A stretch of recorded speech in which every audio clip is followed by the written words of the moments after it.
Welcome to the Community Spotlight. My guest today is Chief Neil Assenheimer, Chief of the Bucyrus Police Department. Welcome back. Hey, thank you for having me back. I appreciate it. Okay, well, you said that sounded a little tentatively like we wouldn't want to have you back, but we'd like to have you on the program.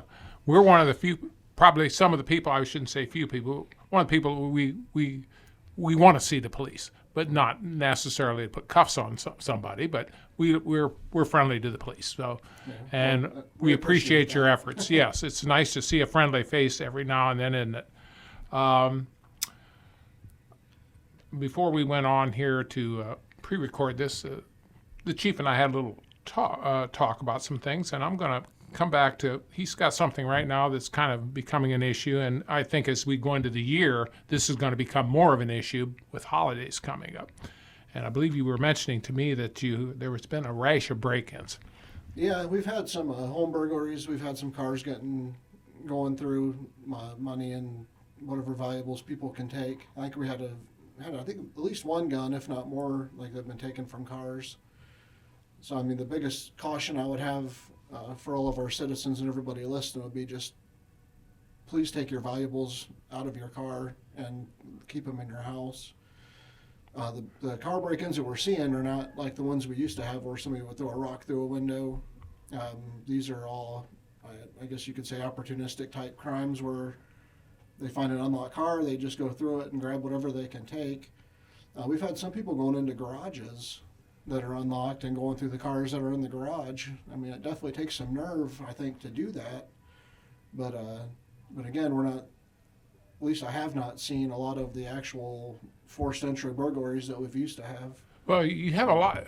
I think the reason, I'm just supposing this from some things that I see nowadays when I talk to people, and I've had people say, well, I've been a victim of that, and then you find out, well, I left my car unlocked.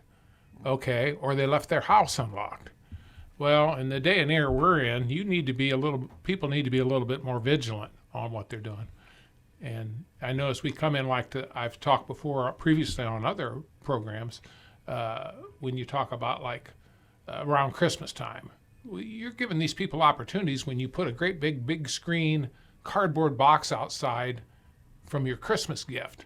Well, to somebody that has an idea to steal things, he's thinking, well, gee, now this house just got a brand new TV. Mm-hmm. So. Right. Yeah, definitely. Especially with the holidays coming up, there's going to be a lot more, Amazon packages and deliveries and whatnot. I believe Amazon has stuff set up now where they can actually put the stuff in your garage, so it's not sitting in, plain view on your front porch. I mean, I would definitely encourage people to take advantage of that. And the big thing is just try to get them off your porch as soon as you can. Right. And then, again, with everything, just locking your doors to your house and to your garage and to your car, and just not leaving the valuables easily accessible to plain sight.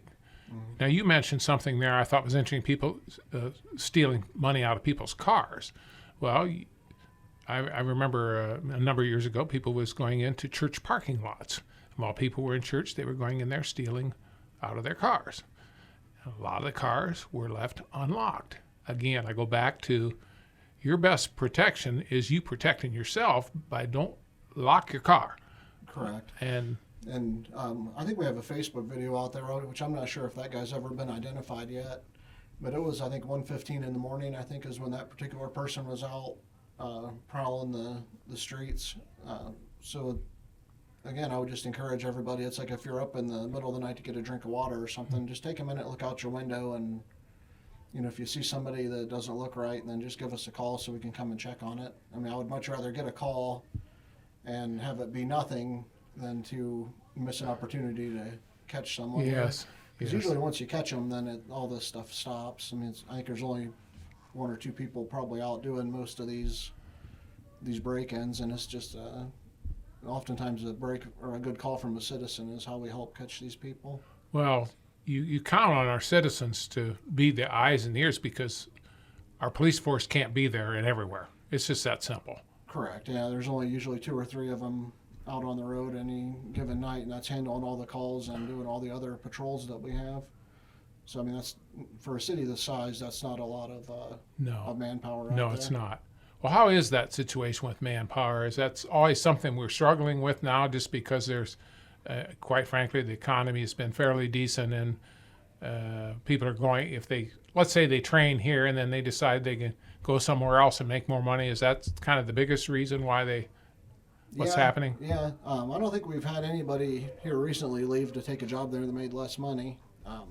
When one of our officers left last year and he went to Worthington, and I believe he makes more money there as a patrol officer with 3 years experience Yes. than I do as the chief here in Bucyrus. And see, there's only certain things you guys can do about that, because you're dealing with the city, you're dealing with budgets and whatever. But you have to, how do I say? You have to work within the system, or as I say, the hand you're dealt. And the hand you're dealt is Bucyrus is this way, and so you just do the best, right? Right. Yeah, we're going to do some stuff next year with some shift hours to see if maybe a lot of the guys have expressed an interest in a different shift. Okay. I do think that we was able to appropriate some money here to upgrade our pistols. They're coming up on about 10 years old. So it's kind of a mutual benefit for both the city and the officers, because we get to replace equipment that was going to need Yes. to be replaced anyway. Yes. And we're going to switch to 9mm, which Okay. is way cheaper and more available than the 40 cal we have now. So in the long run, it'll be a good investment for the city here to trade to a little bit less expensive of a round. Well, So it's way more available. Well, it's more cost effective because, like you say, if you have to keep replacing things, that's, they always say penny wise, pound foolish, And that's definitely something we're running into with our cars as well. A lot of the cars are still 2014s, 2015s that we bought like the first couple of years of the safety forces levy that passed, I think, in 2013. So we still have 5 or 6 of those out, and they're all getting high miles now. They're requiring sure, a lot of a maintenance. lot of maintenance, and just like a citizen or I would do in my personal life. I mean, there comes a point in time when you just have to get a different car. Yes. The maintenance is just not worth it anymore, and I mean, you can only keep pumping new parts into an old car Yeah. so Yeah. long. The economic principle of diminishing returns. There you go. Yeah, That's it exactly. That's pretty much what goes on. I got to thinking the other day, I must admit, I went back and kind of checked your biography a little bit. I'm always curious about people. You ended up joining the Bucyrus Police Force in 2000? Correct, yeah. August of 2000. I started the Monday after the Bratwurst Festival that year. Oh, okay. Was that timely, or? I guess it worked out. I mean, I think everybody was pretty tired. But, Yeah. But like I said, that was my first week, was the week immediately following the festival in 2000. So then roughly if you joined in 2000, I don't have to be a mathematician, you've got 23 years in law enforcement, correct? I mean, Correct. here in Bucyrus. Yes. Now you went to Tiffin, right? Tiffin University, is that where you kind of got a degree, or? Correct. I have my bachelor's degree from Tiffin University. And what was that in? What Criminal justice. That's what I thought, criminal justice. And then weren't you later made a captain, and then or how does that work in the rankings there? I have a note here, something about captain or lieutenant in 2005, captain in 2014. Correct. That sound about right? Yes. And I became chief in August of 2020. So you're 3 years, maybe a little plus. Yeah. Just a couple, 2 months, or I guess actually just about a month.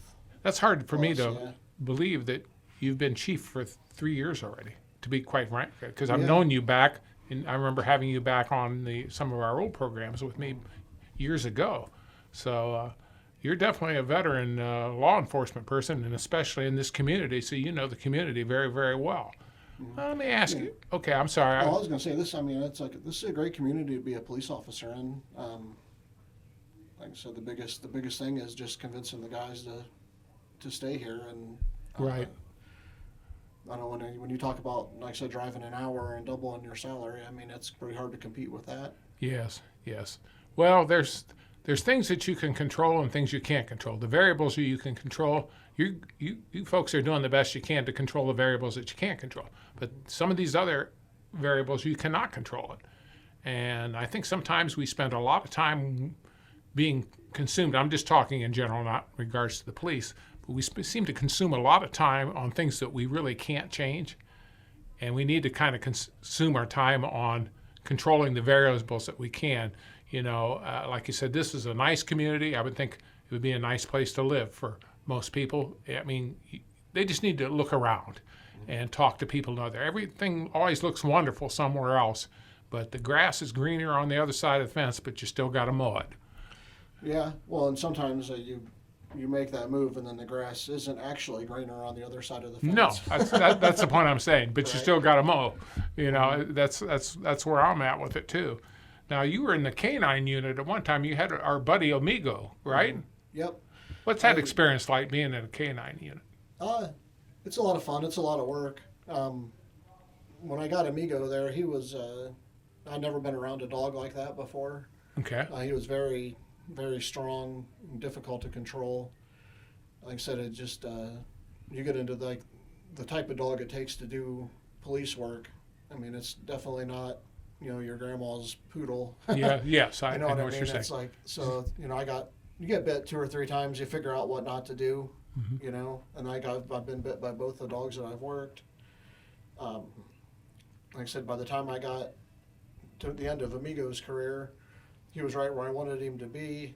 Everything was going great, and then, which actually his career ended a little bit early because the cruiser we was driving, the transmission went out. We didn't have enough money to fix it, or enough cruisers at that time to Right. equip another car to handle it or to haul the dog. So I mean, that was when you talk about like the car maintenance and the Right. replacement and things. I don't want to have that happen again. Right. So it's like we're trying to work into it here. Because I remember, I think it was the festival of 2023 actually is where the transmission actually officially went out. And I remember it was one of our other officers and Mayor Roger Moore at that time that pushed me out of the parking spot that I was sitting in because I wouldn't go into reverse.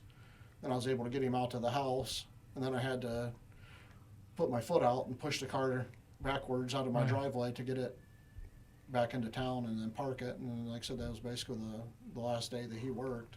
Well, now when I'm speaking, Amigo was a shepherd, right? Was he a Correct. regular standard shepherd, or I don't know? I just remember his picture. I remember him being a shepherd, but they don't live all that long. A lot of your larger breeds don't live that long. So your years of service with these, I can see that's weighing against it too, although they're great dogs for the work. Right. Yeah. Amigo lived to be 10 and a half. Well, He that's died- pretty good. Yeah. Well, I would have liked to have kept Sure. him for another 15 or 20 years, because like I said, he was really a great dog. Just not only at work, but also at the house. I mean, he was, able to live with the family and That's good. be loose, in the house. He didn't kill my wife's cats or anything like that. Oh, okay. So, well, I mean, I was pretty grateful for that. yes, that probably helps the marriage too when it doesn't eat your wife's cat. Correct. Yeah, definitely didn't hurt. But yeah, no, I worked him until 2013. Then he passed away in 2015. And then I worked with Harvey, my next dog. He was a German Shepherd as well. Both of them were mostly German bloodlines. Harvey I actually got here in the United States, so he was bred between 2 imports. And I see.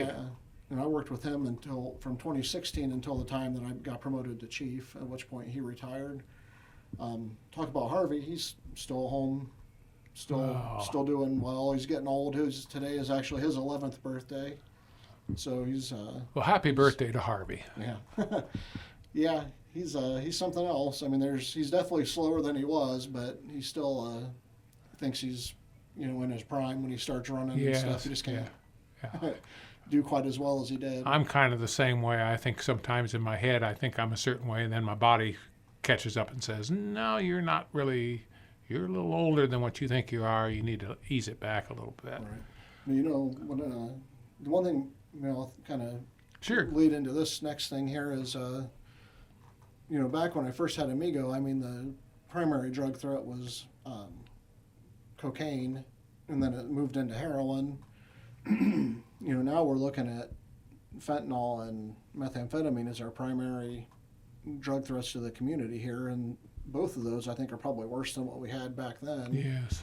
And just I kind of caution to everybody out there in the community is we've had some of our fentanyl come back tested positive for Xylazine, which is like a new drug. I mean, I would encourage everybody to look into it, but basically Narcan doesn't work to reverse it. And I'd spoken to a nurse, and it sounds like that if people come in with a xylazine overdose, there's not a lot they can do for them. Okay. So I mean, it's like if ever there was a time to get help for a loved one's drug problem, or if someone has a drug problem and they're listening to this, I mean, that now is the time to get help and get off drugs, because like I said, if you get xylazine, I mean, you may not come back. Yes, there's times where there's just not a point of there is a point of no return, and you just don't know, because you don't know what other people have done with this stuff when they sold it to you or you purchased it from them. So right, and like I said, in talking to a nurse, it sounds like there's not a lot that they've been able to figure out what to do, because the Narcan will not reverse it. See, this is all news to me. I did not know that, so I appreciate you sharing that. Yeah, I mean, it might not. I mean, if you can Google something on it, like I said, I can't remember how to spell it. I know it starts with an X. I know. It's just one of them big long words. I know what you're saying. But like maybe like if you could do some kind of public service announcement or something like that and say this is what it is. But I mean, it's like we're seeing it here. Well, and if it's here, it's been a lot of other places before it got here as well. So I guess anything you want to add here in the kind of closing moments of our podcast today? No, I don't think so. All right.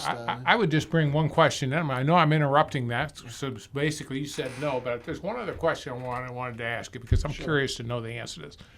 Now, when you go to recruit officers here or bring people in, what's like the top couple traits that you're looking for in recruiting when you recruit an officer? Probably the place where one of the candidates make or break is the interview. Okay. I'm sure you've sat through a good interview, and I'm sure you've sat through some bad interviews. I mean, the same is true with our law enforcement candidates. And in general, the people that we bring in and that interview well tend to do well when we bring them out. If you give someone and they give you like a one-word answer, what's your best quality? And they're like, yes. Okay, that might not be the person that you want in this job, because you need that person that can think on their feet, that can answer the questions, that can communicate effectively. And you can see a lot of those traits in the initial interview. When it comes to, we don't have a lot of control over who chooses to apply with us or take our test. I like getting the local candidates, the people that are from here and the people that want to stay in the community. So, I mean, those people tend to stick around a little bit longer. I mean, or maybe 50-50 if you're going to be able to keep them or not. But, I like local candidates, and then the people that interview really well are the ones that we tend to eventually hire. Well, you made a very good point, and as I wrap this up, but I was just thinking you have to have somebody who can think on their feet, because most of your issues you come in, you can pull up as an officer, and I'm sure you're seeing a certain situation. You may read it one way, but it may not be that way at all. I mean, that's just your initial read. Then the more you're taking in information as it sort of sets itself forth with your people that you're dealing with, the public, I can see where this calls for a lot of very quick judgments. And you can't be quick. I mean, you have to be quick in certain aspects, but other things, you can't be reactionary and everything. I guess that's the way I would say it. Is that pretty much a I summit? think so, yeah. And then sometimes things aren't always what they appear. No. I can remember an instance where we had a guy sideswiped a couple of cars, and we found him, and it looked like he was drunk, but he was actually having a medical emergency there. So, I mean, we were, able to get him the help that he needed. Sure. But it was, you just had to weigh everything as he was going through that. And, again, it's like, in the interview, if you can think on your feet and you can talk, then you can work through those tough situations. Yes. I mean, if you can't talk to people and you can't do anything to calm them down and you can't get any of the facts, I mean, then you're not going to be a good police officer. I mean, you can't do the essential function of the job, which is to communicate with people. Yeah. Well, communication is so vital, because again, then you, as you get the more information, you can make a clear determination of what the real situation is. Well, I'll tell you, thank you so much, Police Chief Neil Assenheimer, for being the guest on today's Community Spotlight podcast. We're going to see you back next year. you probably got my email. Yes, absolutely so do. I'm looking forward to having you back on, a number of times in 2024, and we enjoy having you on here, and we support you. We support this community. We support our law enforcement, and I know you guys already got a very tough job, and we just try to make it better for you guys, because if we make it better for you, it'll be better for this community as well as for us. So thank you so much for making the time to come up here and speak with us. Yeah, no problem. Thank you for having me, and I look forward to coming back up. All right, thank you. Take care.